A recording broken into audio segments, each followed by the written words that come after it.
And I told her I don't care if he is her husband. Right now.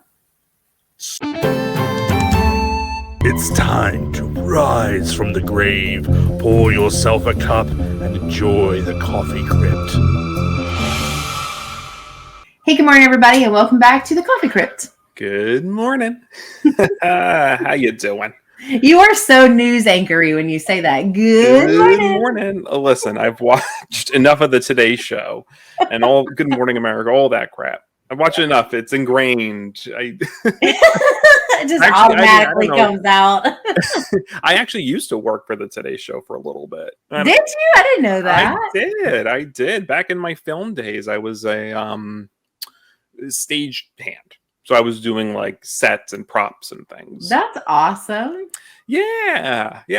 So it's cool. I got to meet some people. Yeah, that sounds really cool. Yeah, I got had this no close idea. to Jessica Lange of American Horror Story, and I was too nervous to say hi, but I was this close to her. Oh yeah, I probably would have been too nervous. That was one of my favorites. Oh, that's cool. Yeah. I do have one funny celebrity story. So oh my God, now I'm blanking on his name. Tyler Perry. Okay, yeah. So at Christmas time, they do like the toy drive for the kids. Uh-huh. So I actually partnered with him, and I went around collecting toys.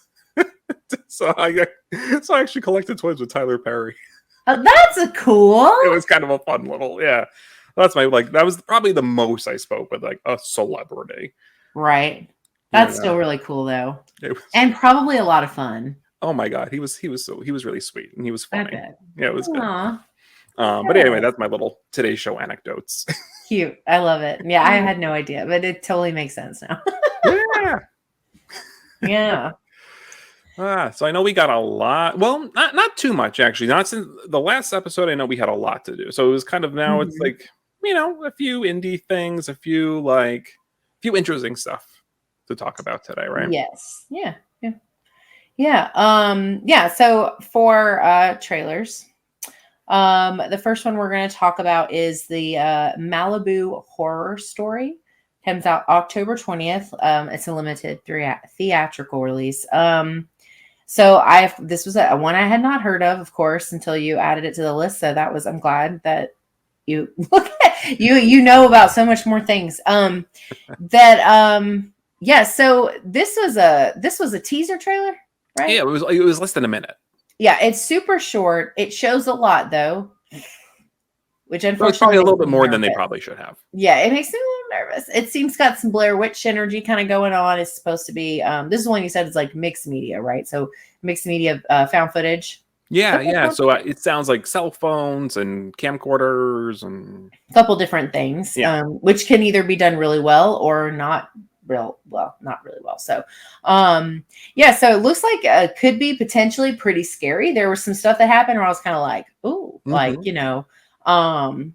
a couple of things specifically did remind me of it's not technically a remake, it's a sequel, like a continuation, but the Blair Witch film from 2018 or 20, whatever year it was. Oh yeah. Like the last one. The last little, yep.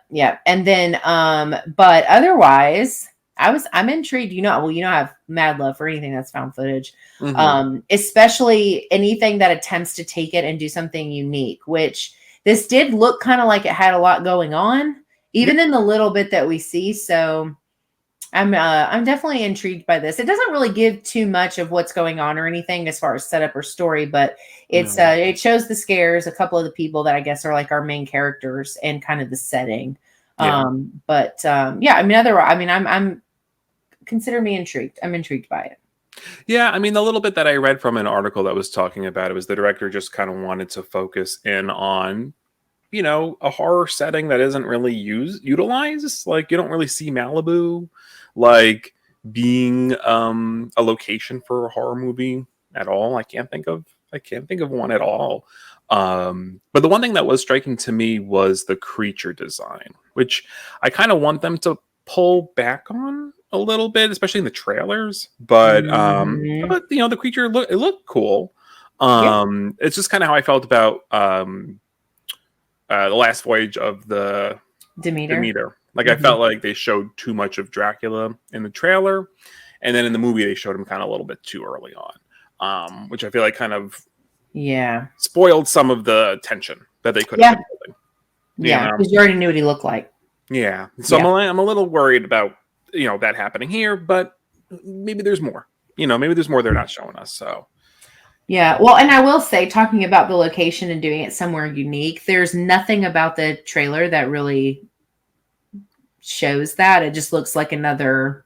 It doesn't look like it. Looks like a in the woods, another found footage movie that takes place in the woods, with like the tent scenes and the and that kind of stuff. So I'll be curious to see like what that setting actually looks like when we see it for real, because the clips that we get are not like Malibu clips. They're just, you know what I mean? Yeah, I hope it's not just one of those things where like it starts off in Malibu and like it's very clearly, and then they go into the woods and it's like, okay, well, we don't have to worry about filming on location. Right. Yeah. Anywhere. Yeah. Yeah. I mean, I don't know. That one sounds good. I think I really have loved like how many new like found footage style movies we've gotten in the last like 2 years, because I feel like it kind of had like a resurgence, and now it's starting to gain popularity as far as things like, it's not just being known for bad movies anymore, which I felt like was kind of the standard before, is like, oh, like found footage movies are lower budget, ergo they're crappy. But now we're getting these lower budget ones that are like really mind blowing and really well done. And I love that it's created a space for more of them to be made. Yeah, I definitely think VHS has something to do with some of the resurgence. 1,000% agree. And unfortunately, Deadstream also had a lot to do with this most recent set, because, it's Deadstream is super popular. People really liked it. It even got a steelbook release. Yeah, You and I are total opposites on that movie, but yes. Well, and it's fine, right? Because like I'm definitely somebody who can talk about things that I don't like and appreciate them for what they are. And what's true is it brought a lot of attention to my favorite subgenre, and I have no shade about that at all. Sure. Like I think it's great that so many, because I was seeing people that I follow and see posts about what they watch all the time that never touched found footage, that after they saw Deadstream, they were like, okay, give me your top 10 found footage movies. And people who were like binging found footage. And I'm like, yes, like finally, like this is what I've been looking for. And yeah, so I've no qualms with it, because I think it's been really influential in like getting this, and now I feel like not just from an audience standpoint, but I feel like filmmakers were encouraged. They're like, all right, cool. I've been wanting to do found footage, but I didn't think it'd be very successful. And like, maybe now is a chance to do something different. And so anyway, so we're getting just a lot more new found footage films that, that maybe we wouldn't have gotten otherwise. So yeah, absolutely. And I still got to watch, because I saw so many people on Twitter watching the Blackwell ghost haunting, whatever it's called. Yeah. So Tom and I covered that on Found Footage Fridays months ago, the first one. Mm-hmm. And we were like, oh my God, there's so many of them. And then right after I got convinced that we needed to watch the rest of them, they were not streaming anymore. So I spent like $40 one weekend and watched all the other 6 of them that I had not seen. Yeah. They're good. But worth it. So I'm not even gonna lie to you, they're worth it, because for a film to have that many in a series and it still be super strong, I was blown away. Well, they don't always say they're welcome. They're like short. They're short. The movies, right? They're like an hour a piece or something like that. They're a little over an hour, but it's still shorter than like a normal film time. Yes. Right. And if you watch them, it's kind of a plus and a minus. Because I think if you binge watch movies and series like back to back to back, you kind of lose the timeline of things. So like, was that in 4 or 5 or I don't remember. But the story flows so well from movie to movie. And he just dropped on the Facebook, he just dropped a hint about something related to the overall story, which I won't give anything away. But, and the last time he did that, he released 7, like right after. So I think we're going to get an 8 very soon. That's cool. Yeah. So, but anyway, so anything found footage, like found footage is the one of 2 subgenres that I will give a chance almost no matter what. Mm-hmm. So I'm excited. We'll see how this one does. Yeah, absolutely. So that's it's October 20th. So it'll be limited. So I imagine they'll probably go streaming shortly after. Probably in time for Halloween, maybe. Yeah, Or right after Halloween, maybe. can Let's see, imagine. 20. Yeah. But leading into Halloween, so September 22nd, we're getting It Lives Inside, which is a horror film steeped in Indian folklore. Yep. Looks really cool. So cool. Yeah. So the plot for that one is Sam is desperate to fit in at school, rejecting her Indian culture and family to be like everyone else. When a mythological demon spirit latches onto her former best friend, she must come to terms with her heritage in order to defeat it. And I totally forgot that was the name. That was like the Pijah. Do you remember the name of the demon? No, that sounded close though. It's something with a P. Yeah. And I literally just rewatched the trailer too. But it looks really good. I love when horror films explore different cultures. Yes. Especially just because we get the same stuff in America. The same Judeo-Christian demon stuff, right? Yes. So it's good. I love seeing things from other cultures because then I feel like you're learning, and it's like, and we don't know a lot about it, right? So what's scarier than something that you don't understand, right? So it'd be really, I think it looks really cool. It looks pretty visceral, like whatever the special effects they have. Like there's one quick shot in the trailer, where I don't know, the friend's like by the swing set and he's like getting all like that looked wild. It looks intense. It reminded me a little bit. I mean, did you see the remake for Suspiria, the Amazon remake? No. I actually really liked it. But there's like the dance twisty scene that was actually really good. It went on a little bit too long, I think, but it kind of reminded me a little bit of that. But yeah, I just like to see the parents are getting involved. This idea of like rejecting culture. I'm curious, if she's like first generation American or second generation, because I know based on like how long your family has been here, like the immigrant stories, vary. In terms of like trying to Americanize or what have you. And so I'll be really kind of curious to see how that kind of gets played out in this movie.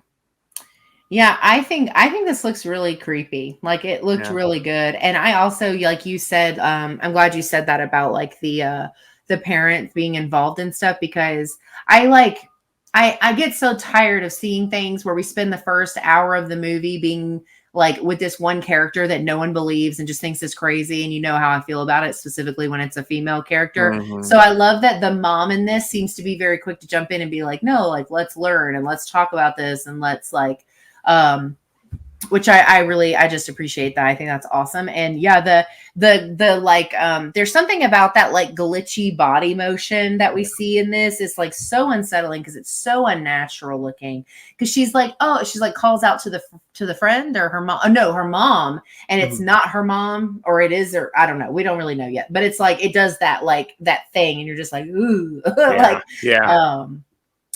one. I this was one I had seen.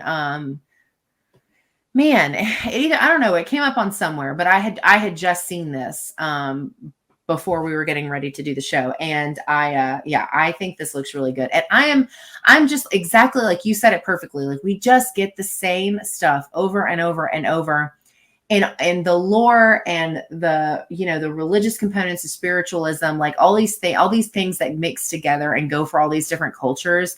They make for some really incredible stories. And so I'm all on board with anything that, kind of focuses on that as opposed to like the same stuff we always see. Yeah, exactly. 100%.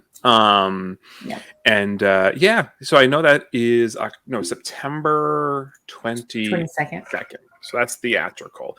It's a Neon film. I'm trying to remember what other films Neon has done, but I know Neon has a good track record for horror. Were they the one with Mia Goth and Alexander Skarsgård? The Infinity Pool? Infinity Pool. Was that a Neon movie? Do you remember? I have no idea. I feel like it was, but I can't. I know it was an A24. I think it was Neon. But anyway. You might be right. I'm not sure. Yeah. But they have, generally, from what I'm remembering vaguely, they have a good track record. Yeah, no, it looks really good. I'm excited to see it. I might even have to try to make it to theaters. Yeah, lovely. Yeah. So the next thing is the trailer for, I guess it's like a limited series, right? Is The Lost Tapes of Ed Gein, which comes out September 17th on MGM Plus. It's just, it's gonna talk about Ed Gein and all the things that came from him. And I guess they've got tapes with like interviews of them asking him questions and him answering the questions. And a lot of people, I think, especially in our community, know who this is because he obviously influenced films like Psycho, Texas Chainsaw Massacre. These are very broad, whatevers of broad adaptations adaptations like of details, what right? actually happened. But a lot of people are like really into this, like in general. People who are into serial killers are probably gonna like eat this up. I did a giveaway like months and months ago now, like actually it was before I even moved, so it's been over a year ago. A friend of mine was in the cemetery where he's buried and took dirt from his grave and bottled it, and we did like a giveaway, and so we gave some of those away. And like people are so into that stuff. Like insane. I'm personally not. I didn't even like having it in my house. Like Yeah, I was like, please like somebody win these. Like it feels yeah, it feels bizarre, but yeah. So the biggest thing for me with this is I'm thinking about the things that came up and continue to come up when we keep going back to these bad people. So like when they just did the Dahmer series on Netflix, there was a lot of backlash, a lot of problems and obviously that's a bit different, right? Because that is a very over dramatized theatrical story, right? That's majority of is fiction. Including a lot of the background or backstory stuff. So it's obviously different, but it just kind of begs the question of like, we keep bringing these people back up, and then not necessarily always thinking about like the impact that has. And I don't know, I guess with Ed Gein, it's a little different too, because I don't know if like, Dahmer still has families alive, whose family members were victims of his, who, so it's a little bit different. But I just, whenever these come up, I'm always like, how is this going to be treated? Is it how, what's it going to make people feel? Oh, I get that. I'm more keen to be okay and watch a documentary. Which is fit. This is what this is. A documentary. I'm more keen to watch this versus like I did not watch Dahmer. I couldn't get through it. I tried. Yeah. It does feel icky, right? Like, then again, what's the difference between taking details and making like Psycho or Texas Chainsaw, right? Like, I'm wondering, like, is it, like what are the lines that we draw and like what are we comfortable with? I feel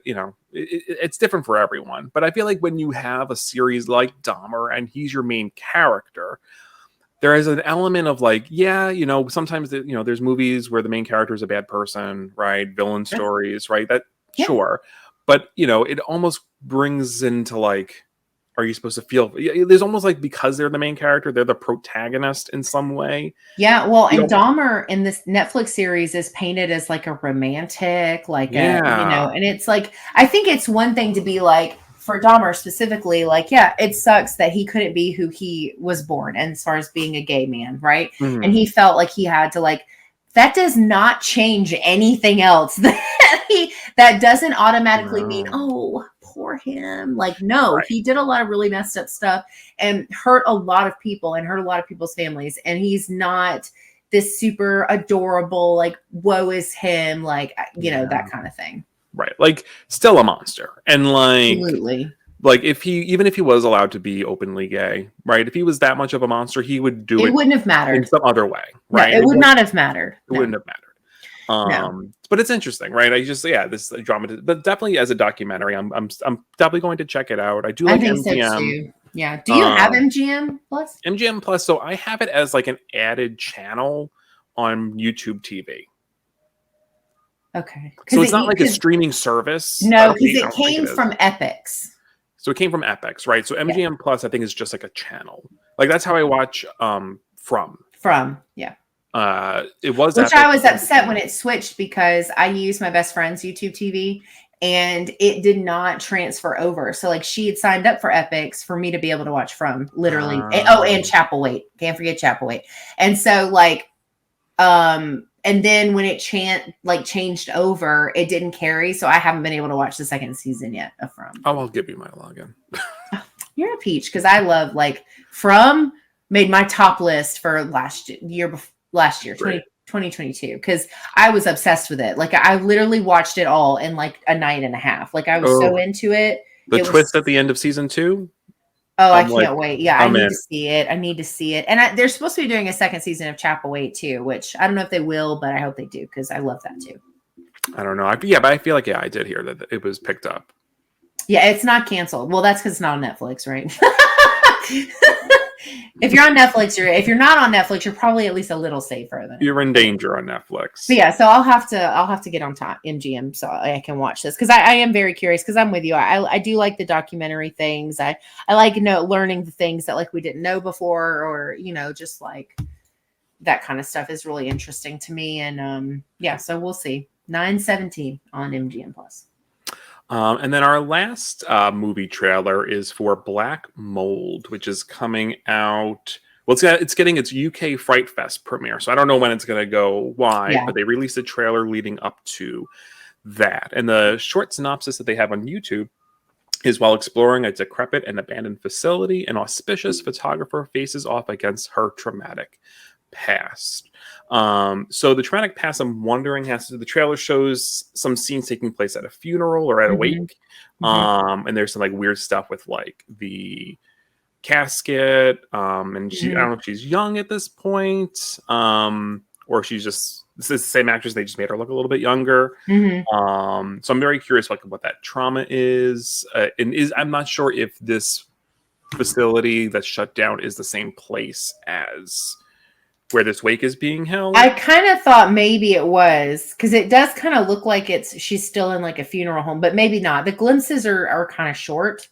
Yeah, the glimpses so are short. It's possible. But yeah, it doesn't, this is a good trailer in the fact that it doesn't feel like it gives you much at all. Like there's some exploration going on in this abandoned facility. There's some scary imagery. I think there was a creature design at one point. Yeah, this one was careful. Yeah. It was really careful. It didn't show much. Yeah. And this is by the people who did the stylist. Yeah. Take note, Malibu. Yeah, stop doing that. Stop doing that. But I love the atmosphere. I think like the music certainly like ramped up the tension in this trailer. I like the atmosphere. The art direction was really cool. It really kind of like sucked me in as I was watching this. Yeah, it kind of reminds me of The Haunting of Hill House. Yeah. Like the coloration, obviously because it's got morgue and funeral home stuff. Obviously Haunting of Hill House, but that was definitely something that that's kind of what came to the forefront of my mind as I was watching this. If you follow Juliana, I cannot think of the woman's name who did the stylist, was also worked on this too. And if you follow her, she actually had just posted some really cool behind the scenes pictures the other day on Twitter. So, oh, okay, I'm gonna have to follow her. So I had seen some of these pictures already before it got added to the list for the Raw tonight or today. But so it was one of those things like I have not seen the stylist, but I've heard phenomenal things about it. And this looks like something that is just kind of like my thing. Like this definitely seems like something up my alley. Yeah. I love that they didn't show us too much. It was just enough to gauge intrigue, which is what trailers are supposed to do. Exactly. And so it like gauged intrigue. It got me thinking, okay. Yeah. Like, let's see what this is going to be about, And I think the stylist and the other film, I'm drawing a blank on the other one. There's another film that the same producers worked on, but I can't think of what it is. But those they have done really, really well. So this might be kind of an upcoming, like bigger name in indie horror, which would be really cool. Yeah. The stylist. I'm actually just looking it up. Drama, horror. Oh, lonely hairstylist becomes obsessed with the lives of her clients. Oh, yeah. That's what you talk about? Okay, yeah. Oh, wait, Brea Grant. Hold on, what did I just covered? What was she in? Oh my gosh, I don't know who that is. She was in Torn Hearts. She played the character. You say you didn't see the stylist? No, I haven't seen stylist yet. Okay. So yeah, so me saying her character name won't help. No, not this time. But she was in Torn Hearts. That was the one. It was on with Katie. What's her name? Right? Kay Segal. Kay Segal. Yeah. Yeah, that Cakes was with Katie, on sorry. Mhm. Epics, which is now MGM. Yep, I remember when you talked about that when you That did was a some good stuff on one. that one. Yeah.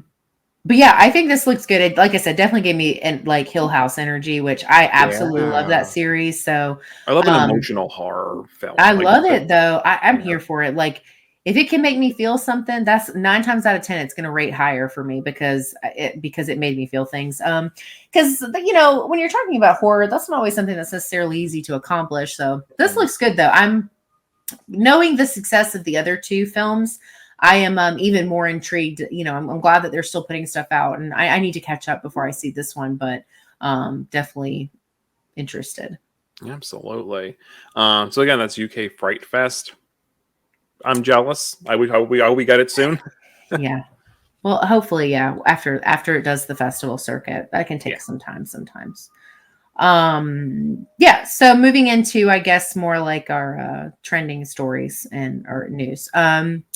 We got some gameplay of a game called Post Trauma, which is supposed to come out spring of 2024.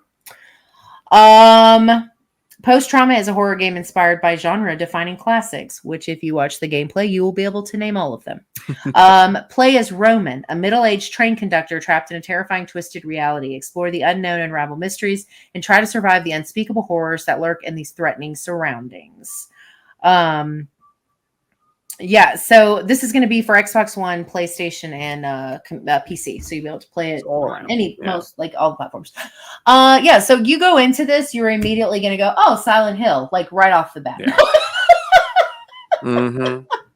From the creature design at one point, the walls, the way the atmosphere, or not the atmosphere, the setting looks, which is not the word I want, but we're going to keep it moving. And it's interesting because so I don't always read comments under trailers because I don't usually care what other people think about trailers, except you.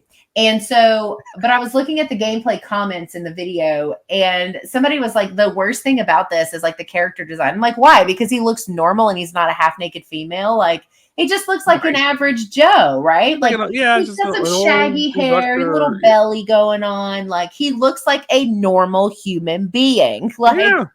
Like totally relatable, not some like fantasy character. Yeah, right? like something you just made up because you want to, have certain feelings for characters that you're playing. But anyway, so aside from my feelings on that, but this, this screams Silent Hill. There is also a game called, oh my God, Evil Within.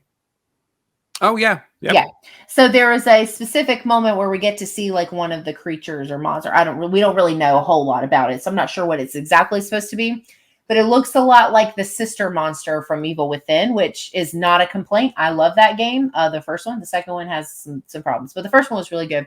And so I was like, oh, and it looks good. It looks stunning. Like it looked really good. And this is another one, like we were just talking with the regular trailers, like they really didn't give too much away, I don't feel like. So I'll be excited to see. This is very Silent Hill. Maybe a touch of some Resident Evil, Evil Within, and there was another game that reminded me of, but I'm blanking on what it is now. But this looks really good. Yeah, no, I like me some survival horror. Survival definitely horror. That like Silent Hill, Resident Evil, like just like puzzle horror, like they show learning some the story as you play. Yeah, it was like, oh, this looks like a wrench or something. Yeah. It'd be good. It'd be good to do some damage with it or something. Or oh, you may need someone else to open this thing. Or it was. What did it say? It was like a hammer. This could be used as a weapon or something that. You're like, what? Yeah, it was the hammer, not a wrench. Yeah, I knew what you meant though, because he gets the box and you got to look at it. It's like in the box, and it was looks like it's got like a code or something on it. But but anyway. Yeah, no, I love it. I love puzzles and horror kind of mixed together. That's where it all started. With stakes. Yeah, it's true. Yeah. No, I think this looks good. I'm excited. I don't know if it will be one I actually play or watch, but either way. Well, spring next year, you got time to figure it out. Decide.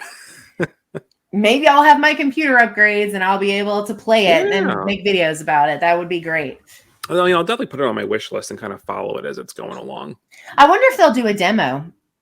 Yeah, that'd be nice. Because I think it's an indie game, is it not? It's not like AAA horror or anything like that. No, I don't think so. But so Post Trauma, spring 2024. And then, so our next story, so Bonnie Aarons, who plays the nun in the Conjuring series, she's actually suing WB for Conjuring merchandise profits. So, like, I guess like a fair percentage, which really just had me thinking about, like, I mean, we're in this time of writer strikes and actor strikes and people trying to, the working class actors at the bottom just trying to get a little bit more, compared to these execs up top, like just like a living wage. And I don't know what she gets paid normally for a Conjuring film, but the nun is iconic, right? I mean, they're using her face literally everywhere for these movies. Yeah, she drives that character. There is no Valak without this face. Right. Yeah. And she does such a great job too. Not that, like, if she wasn't as great, should she not, get a fair share? I get what you're saying, but part of the reason it sells as well as it does is because of who she is as a performer and what she's able to bring to the table. No, I totally understand what you mean. Yeah. Right. Like her physicality and just she's just, right. I mean, I can't imagine someone else doing this. No. So, like, yeah, I think it's absolutely fair for her. I don't know, what WB is going to do. Like, I don't know how long it's going to go on for, but I think she's well within her right to, like, ask for what she's worth. Yeah, I mean, these folks that make these production companies, these marketing people, the people that are over these projects and not the ones that bring them to fruition and put in the time, just the ones with their names on the paperwork. They make so much. Yep. So much. And so, I had mixed feelings a while back when Scarlett Johansson did her little, what was it called? Where she was like upset about pay. Oh yeah. For the, oh my God, what are the Avengers? The Avengers, thank you. And I remember being like, oh, poor Scarlett Johansson. And I still, some days I feel that way. But I think I understand it a lot better now that there's all these other things going on where there's statistics and there's numbers assigned to it. And it doesn't just sound like somebody throwing a hissy fix. That's what I used to think it was. I have a much better understanding of that now, seeing what these writers are trying to accomplish, and and then the actors and actresses, and then I think you hit the nail right on the head. This falls right in line with those things. These are the people that make you the money, and you want to treat them like they don't matter, like they're insignificant. Like that guy that came out and made that statement. Well, I mean, eventually they're not going to be able to pay their bills, and they'll have no choice but to take what we offer. You're just like, you really said that like out loud to somebody. Like, you thought that was a good idea to say. Are you kidding me right now? Like, that is infuriating. Ugh. But also we know that's how they think. Yeah. Because they don't care. They don't care about what's best for them. It's like, how can you not understand that investing in the people that make you money can only help both parties? Like, I don't, So yeah, when I saw this, I was like, oh wow, like this is about to get deep, because I'm sure this happens all the time. Yeah. Oh my! I mean, and if they're trying to get one over on A-list actors like Scarlett Johansson, just imagine what they get away with. Exactly. For the smaller actors, right? The people who are just like the background, and who they're trying to just scan for AI now. So, which is insane. Oh, did you see that they've passed the thing that says that AI is not copyright protected? It is copyright protected? It's not. Which means that if they make, like, for example, a Marvel movie with AI, none of it is protected. That's wild. So now they're like, oh shit. Like maybe we shouldn't, rely on it then. That's good then. That's good. Yeah, no, it's a really good thing. And they shouldn't protect it, because it's not, it's like what's the word? It's just like generated. It's something you generate. It's not like, but anyway, so now there's some of these companies we got that weird AI trailer for that Samuel Jackson thing or whatever. And everybody was like, oh my God. So the opening for Secret Invasion was That's it. Secret Invasion. Yeah. Like the opening title. Yeah. So like none of that would be protected if they used it. So anybody could do anything they wanted with it, and they can't sue them or do anything. So I think that will be a game changer. Well, it's like CGI, right? CGI is best when paired with practical. Right, AI can be a helpful tool to maybe cut down on some redundancies, to help smooth out the process, but to fully rely on AI for the product, that's a completely different story. Especially when the goal is just to save money, because you don't want to pay people what they're worth. Right. Right. Which no. is what they're trying to do. Mm-mm. No. But yeah, no, I mean, something's going to give. I don't know how long these strikes are going to last for. I feel like we've talked about it every episode of these strikes because it's so I mean, like it's a big prominent. deal. It's It's a already big deal. affected things that we were looking forward to. So It's much got pushed out pushed. things. It's like it's changed progress on certain things, like Stranger Things was a big one. I haven't seen anything hard written, I don't think, but Last of Us, it's probably going to impact that. That's going All to, of these like things that haven't even started filming yet. all that's halts. moved. All that's Yeah. off. Yeah. And they're even postponing stuff that is done, right? Like Dune Part 2 got moved from like November to Yes. March. Yep. Um, So I mean, this is important. This is a big deal. And so and we're gonna continue to see things, I think, like this story with Bonnie from The Nun, where like these things are gonna come up because people are they're sick of it. Enough's enough. That's it. Yeah, absolutely. But what a good opportunity now is I heard a lot of people kind of make the point, we're gonna get a lot more independent stuff. Which we love anyway. In this time being. So we're gonna get a lot of that. So I think horror fans will be well fed. I in agree. the sense of content. But, you know, we 100% here at Voices support the Writers and Actors Guild. 100%. Yes, 1,000%. Yes. Yeah. Yeah, so this is like one of the most exciting things.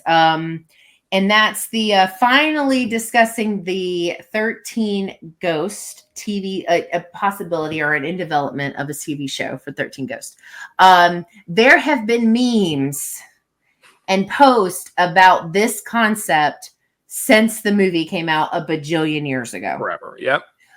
People are like, we need a 13 episode series where every episode is about a different ghost. Like, we have literally been begging them for this for years and years and years. And it sounds like we're kind of getting closer to getting it. This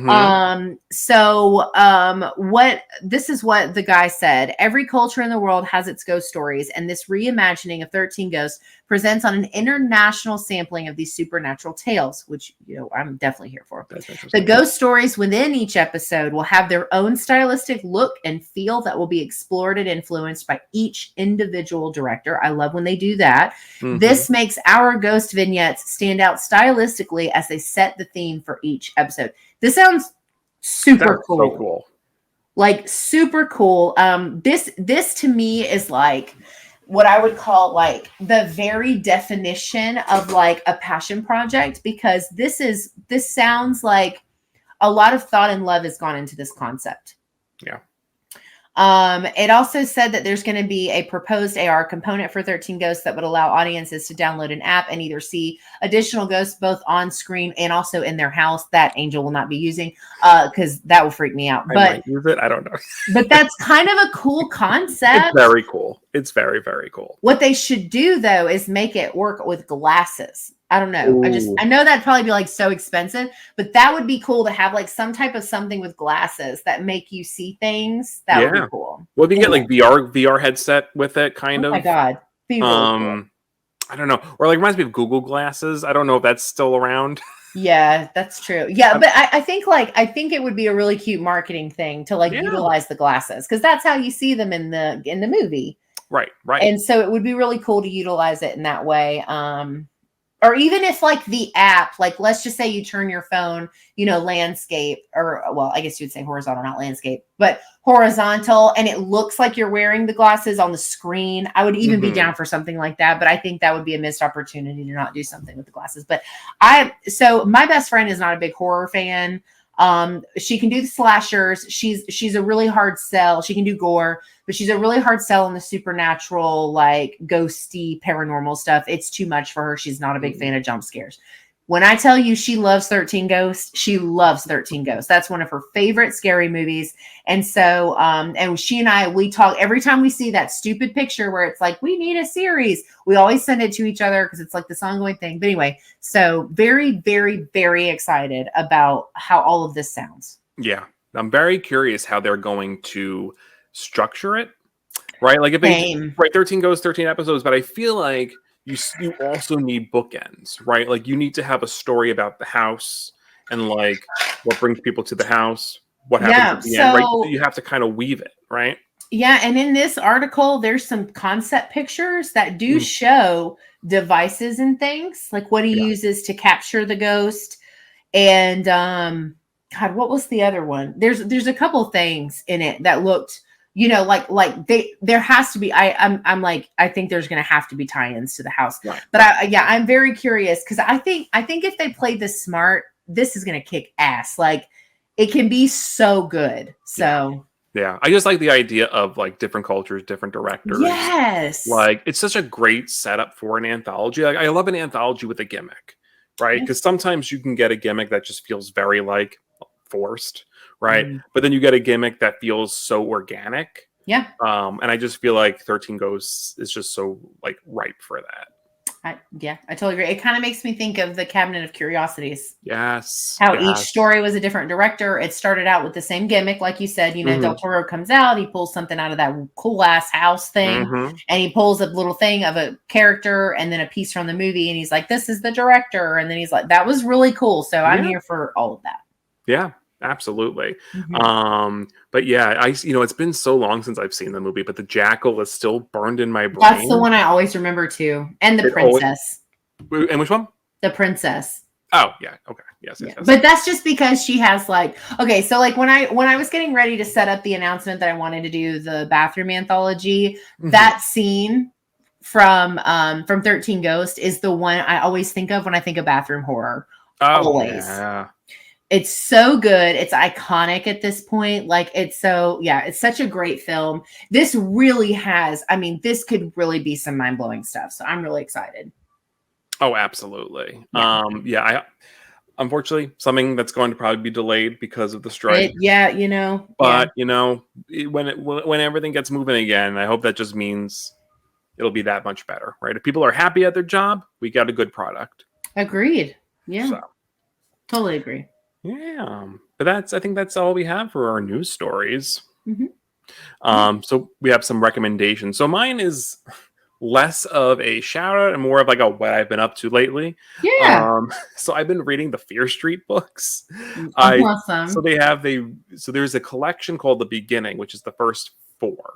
Mhm. I am now on the third story, and I'm Okay. having a good time.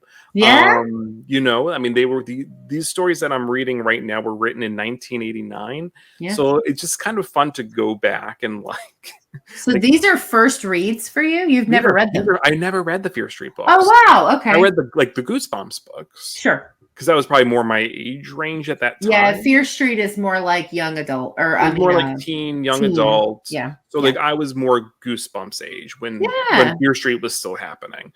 Yeah. So I just never really went back.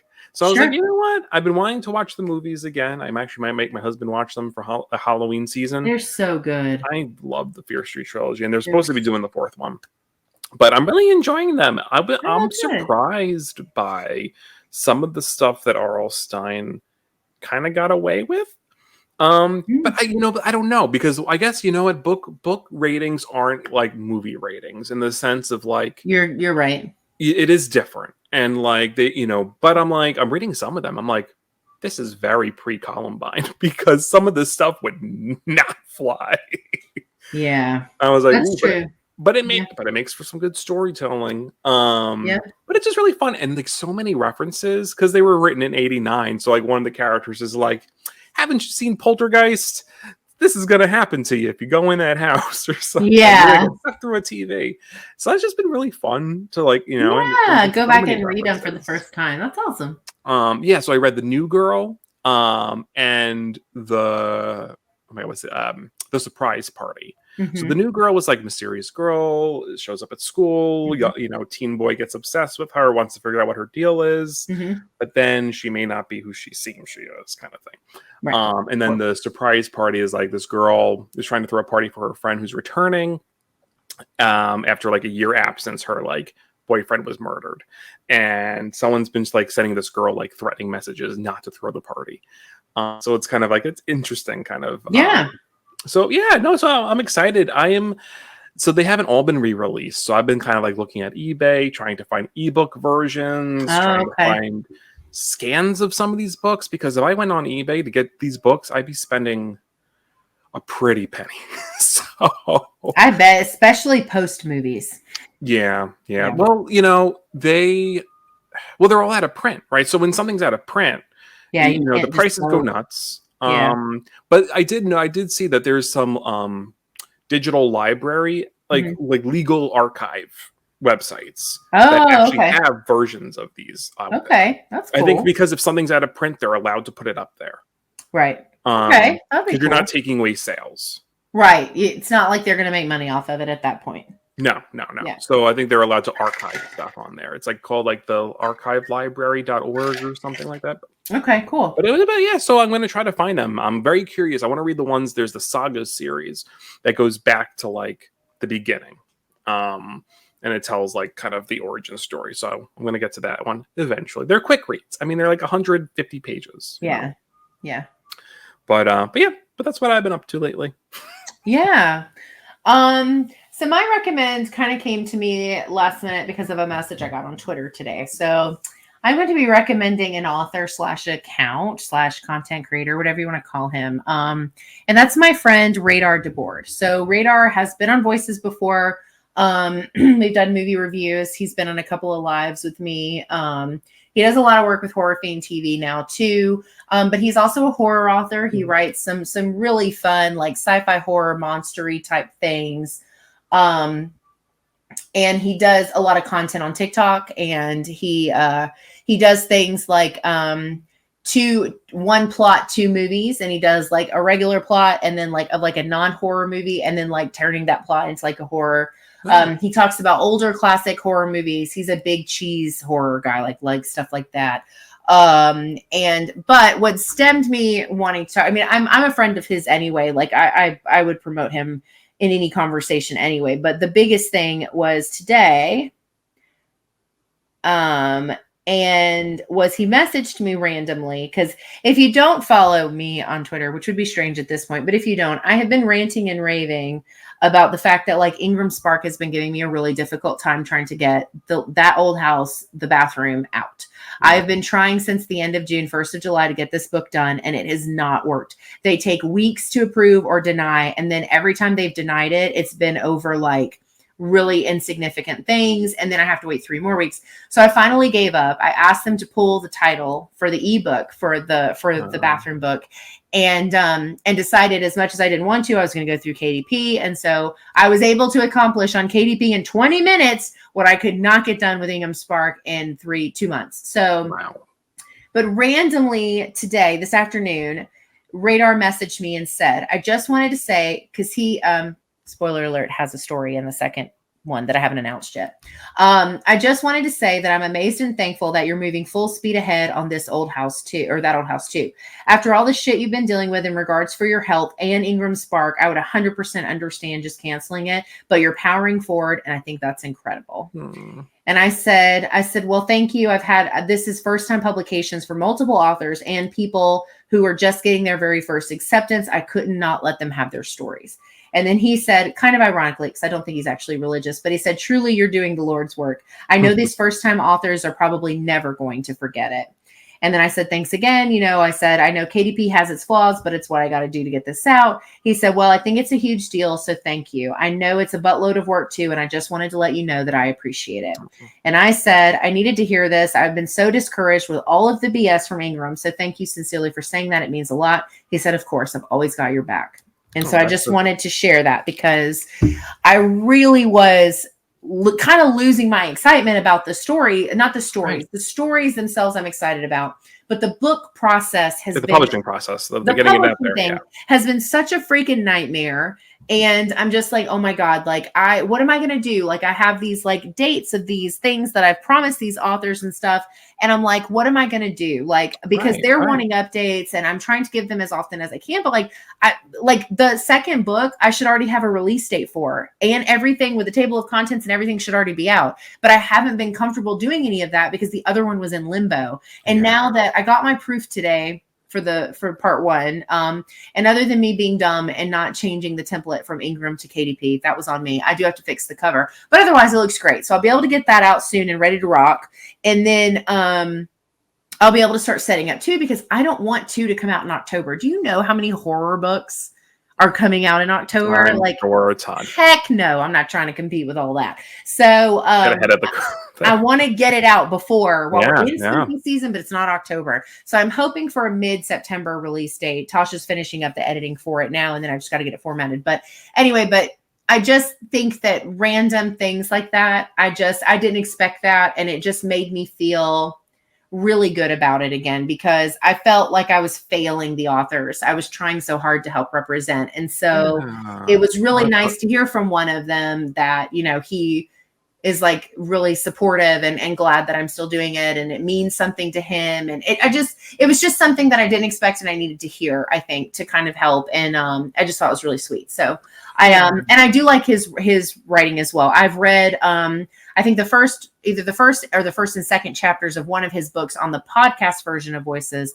which isn't really active anymore, but I plan to eventually move all of the episodes onto to YouTube at some point eventually. But anyway, so I am a fan. I am a fan of his writing as well. I own his books, but I just wanted to give him a shout out, because I'm telling you, like, one of the things I love about our community, it has its flaws, it has its idiots, but it's sometimes like we just meet the most incredibly supportive and loving people. And I feel really fortunate to have people like that in my circle, you know, and especially with everything else, the hospital, everything that's been going on, like, it just was really nice to hear. So I just wanted to share that and boost Radar's account, because he's super funny. And like I said, content creator, writer. I mean, yeah, he's super talented. So anyway. Yeah, that's so sweet. And it's good to have those like words of encouragement. Just 'cause it's so easy to get discouraged, and you're fighting through, you know, you're getting things done, but it's hard, right? I mean, when you get a bunch of wrenches thrown in there and people aren't doing what they're supposed to be doing, or services aren't working the way they're supposed to be working. Well, Ingram changed their uploads and made them free because people weren't using them because their fees were ridiculous. Oh, wow. Like, they charged you the fees. They charge you a fee. They used to charge you a fee for uploading an ebook, and then a separate fee for the paperback. And then a separate one if you wanted to do a hardcover, okay? And then if you had to make any changes, it didn't matter if it was like the next day after you uploaded it, it was $75 and it made you re-upload all of the files again. I learned that with Livestock because I was a dumbass and spelt forward incorrectly. I did like moving forward instead of forward by. That's ridiculous. It's ridiculous. For like independent authors. It is. And the other thing that they did that really irritated me, that really, really was what I think really was the game changer for a lot of people, was then they started offering like speed, like, you know, like if you order pizza, you can pay like an extra $5 and get it faster. You get like that, but it was like $50 to get a faster answer. And people were fed up. They were like, no, we don't need this. We can go to KDP and do it for free and still get paperback, still get all these other things. Like, we don't need this. And I'm telling you, their number had to have dropped because within like 60 days, all of a sudden, all of their services were free. And if you change anything in your title in the first 60 days that you have it uploaded, you can change it for free. Whereas before it cost you money, but now that it's free, they don't care. Yeah. And it's infuriating. Every time I got rejected after waiting 3 weeks for them to get it, because when Tasha and I did Livestock last year, we didn't have these issues. Now I paid a lot of money, but we didn't have these issues. And it's like, what was the point of going free if you were still going to just, you know, urinate all over the people trying to use your site? It's so frustrating. So KDP has its issues. It doesn't really protect authors. It's got some plagiarism things that happen sometimes. It deletes accounts on a whim sometimes. The binding of the books is questionable sometimes. But there's not a lot of options for self-publishing, not to be able to get a book like a physical. Right. I mean, there's ebook options, sure. Yeah, there's plenty of things you could do with. I mean, hell, if you want to do that, you could just do that on your website. You wouldn't even need like a hosting site. But it's obnoxious. And so anyway, so I finally caved and went the KDP route. It sucks because Ingram is the better option as far as the options to get your stuff in stores, like their ability to get you like you could do pre-orders, you can do like there's more options, but at what cost? Your sanity, you know. So anyway, so I really needed to hear that because I'm so frustrated by it. I feel horrible for the authors you know, because it's so important to me. But anyway, so. Right. But there's so much that's not in your control, and people understand that. They do. People, yeah, and I do want to say people have been amazing. I've still received a ton of support. People are still waiting in the shadows to come out and like buy the physical and like help support it and all these things. It just sucks. I've got the box actually right here. On the chair? Yeah. Yeah, so it has some things in it. I won't say what, just in case some of the authors read it or watch this, because nobody knows what it is. But that's got one of my contributor package surprises. So I did some standard stuff. I did some stickers. They get a copy of the book. They get a bookmark. But then some other fun things. I got a lot of ducks. And then this item in particular, I'm really proud of and really excited about. And it's just been sitting here waiting on books because I can't order copies because Ingram Spark wouldn't approve the stupid file. So anyway, it's been a whole thing, but I think it's coming to an end. I should still be able to get part 2 out in September, fingers crossed. And then, woof. But anyway. Good vibes. It'll get, the gears will be greased and moving. Yeah, and it's gonna be worth it. The stories are so creative. I'm excited to read it. They're so creative. The stuff that these authors came up with, never leaving the bathroom. Like you would think you'd get redundancy. No, there is these are some creative writers, and the things that the stories are so mixed as far as concepts and ideas and. It's got some sort of atypical stuff, but then it's got some of that stuff that's typical that might be cliche, but then it has like a twist. So like there's some self-harm stuff and some stuff, like when you think of bathrooms, you think like, Right. But man, some of this stuff it's creative and I'm so impressed. And I really want to be able to share it with people. And there's a lot of people that don't want ebooks. They want physicals. So anyway, so that was my shout out. Alive. That's right. Yeah, I do ebooks sometimes, but Yeah, I like to have it in my hand, so that then I don't read it and it sits on my shelves. I get to them eventually. Yep. Yeah, but anyway, so I just wanted to give a shout out to him because I thought that was really sweet and supportive. So cool. Well, I think that's all. Yeah, right. That was the end. Yeah, no more stories. Yeah. That's it. We always end up hitting that 1 hour mark. I was like keeping an eye out the time. I was like, but it's good though. I think a solid hour is a nice. Yeah. No, I totally agree. And then, in a few weeks you'll have some stuff ready to go out, and September will be in like full. I can't believe how fast August has gone by. I know. Like you blink and you miss it. That's a whole man. No, you're right. But lots of good stuff coming, though. It's going to be fun. It is. No, I'm excited. And it's just in time for spooky season. It's great. Which we got to get our mystery boxes all lined up. Yeah, 9/1. It's on my calendar. And then did you see Cavity Colors dropped Dead Silence stuff? Oh, no. I'm like a huge fan of that movie. Like it's one of my favorite horror movies. And one of the best examples of how great I think it's PG-13 horror can be. They released the coolest shirt designs. They're all black, which I hate, but it is what it is. But they have a hoodie. I got the hoodie. The hoodie has the oh my God, what is the stupid doll's name? The main dummy that's on the cover. It's in the pocket and it's zip up, and then it's got this really cool design on the back. And so anyway, I'm so excited. I ordered it. They don't ship until September 18th, but Cavity Colors is less than an hour away from my house. Oh, really? And they just got a new warehouse. So I think I'm going to reach out to them and see if they'll be open to letting me do an episode and do a tour. Because it's in Marietta. Cool. Marietta's 45 minutes from me. Yeah. So anyway, so that's super. I'm like a tour and in an interview or something. Yeah, it'd be so cool. And so because I love them, I buy stuff from them all the time. That's where all my horror tie-dye shirts have come from. I have a million pairs of their joggers. I love their stuff. It's great. But yeah, so anyway, so I don't even know what made me think of that, but the Dead Silence merch, I was all about it. I had it in because I had it in my calendar, just like I do the 9/1 drop for the Stereo box. Because I was I got to make sure. And I figure if we get them on the same day, we should hopefully get them around the same time. And then it'll be easier because I'm going to be so pumped to do that. Like, I'm going to be so excited. Oh man, yeah, because we'll order it the same day, and then hopefully get them close to the same time and be able to film. Yeah, and then we could do like a one. We'll do like a you open this one, I open this one. We'll do like a 1-to-1, comparison of it. Oh, I can't wait. Yeah, cool. But yeah, so so that wraps up, I think, this episode of the Coffee Crypt. Sure does. Thanks so much for hanging out with us, everybody. Enjoy the rest of your Sunday. Have a great week coming up, and we'll see you in the next one. See you soon.